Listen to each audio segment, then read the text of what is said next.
मीरा भाईंदर हे महाराष्ट्रात आहे आणि महाराष्ट्राच्या धर्तीमधला मराठी माणूस हा मराठीच महापौर होणार ही आमची आग्रही भूमिका आहे। सत्ता असो किंवा नसो आमची सत्ता रस्त्यावरच आहे। ज्या प्रकारे भाजपने ज्या प्रकारे या सगळ्या खेळी केलेल्या आहेत ते मनसुबे त्यांचे आम्ही चालू देणार नाही आहेत। अनेकदा या लोकांनी प्रयत्न केले, आता पत्रकारांना सांगतात की आम्ही कुठल्या राजकीय पक्षाला आम्ही उत्तर देण्यास बांधील नाही आहे। तुम्हाला कोण विचारले, तुम्हाला उत्तर तुमच्याकडे कोण मागितलं आहे? या राज्याचे मुख्यमंत्री आहेत, त्यांना आमची दखल घ्यावीच लागेल आणि मीरा भाईंदरमध्ये मराठी महापौर बसणारच। कारण तुम्ही दुबार मतदानाचा घोळ, EVMचा घोळ, प्रशासनाला हाताशी धरून निवडणूक अधिकाऱ्याला पैसे वाटप करून तुम्ही ही निवडणूक जिंकला आहात।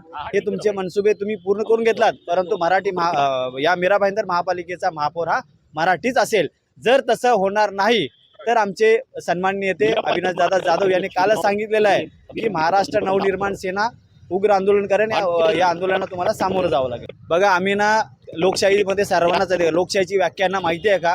लोकांनी लोकांसाठी बनवलेली शाही म्हणजे ही लोकशाही आहे। व लोकशाहीचा आदर आम्ही करतो। तुमच्याकडे सत्ता आहे, तुमच्याकडे तुम्हाला महापौर कुणाला करायचं आहे कुणाला नाही तुमचा अधिकार आहे, परंतु आरक्षण सोडत हे शासन ठरवतं। उद्या आरक्षण सोडत आहे, आरक्षण महिलाला मिळो किंवा पुरुषाला मिळो त्याचा आम्हाला काही विरोध नाही आहे, परंतु मराठी महापौर या महापालिकेवर बसू नये याचा आमचा विरोध आहे आणि या महापालिकेवर मराठी महापौर बसलाच पाहिजे ही आमची भूमिका आहे।